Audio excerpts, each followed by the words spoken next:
folks, it's Dave, and this is the Blue Heron Outdoor School. Minawa Bujo Anishinaabe Dog. So today I am going to work on showing you how, not so much how to start the chevron stitch as how it works, how it sets up. So I need to take a minute to talk to you about this chevron pattern of the gourd stitch. This all came from Dick Past. He's the one that invented this.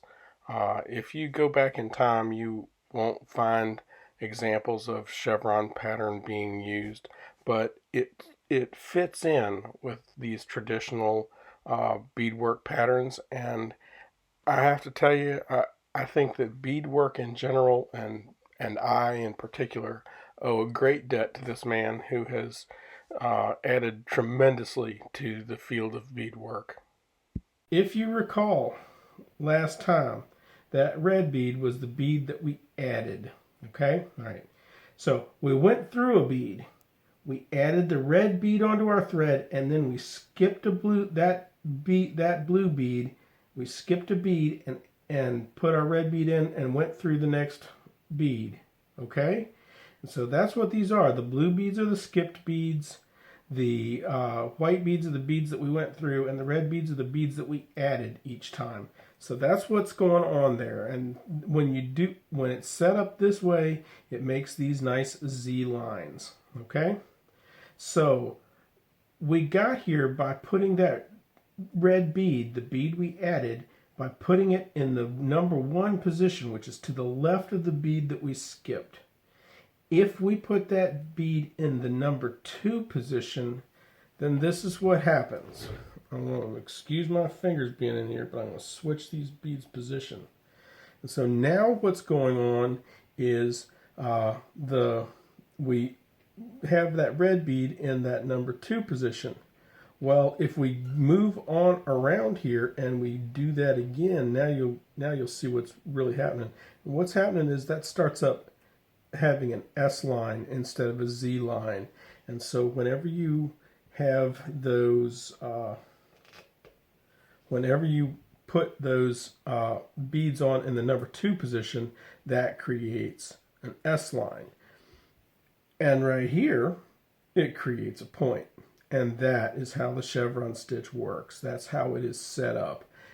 You're having Z lines coming in, and then you come to a point, and then you have S lines going out.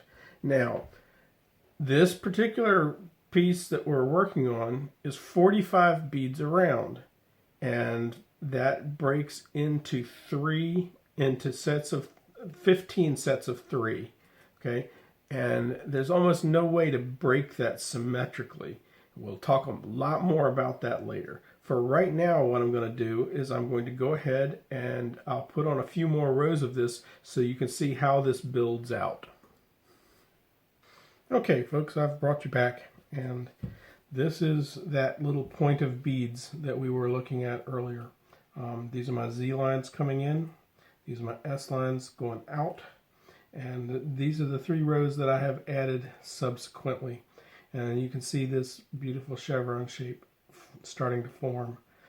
So I'm going to take a minute to bring you in here and show you some things graphically and show you how to build these chevrons row by row. And this is pretty much common sense, and you'd have probably figured it out yourself, but you can screw it up, take it from me. And so wanted to bring you in here and show it to you graphically, because that way we can get away from the confusion of needles and threads and hands and all those things getting in the way of you actually seeing what's happening.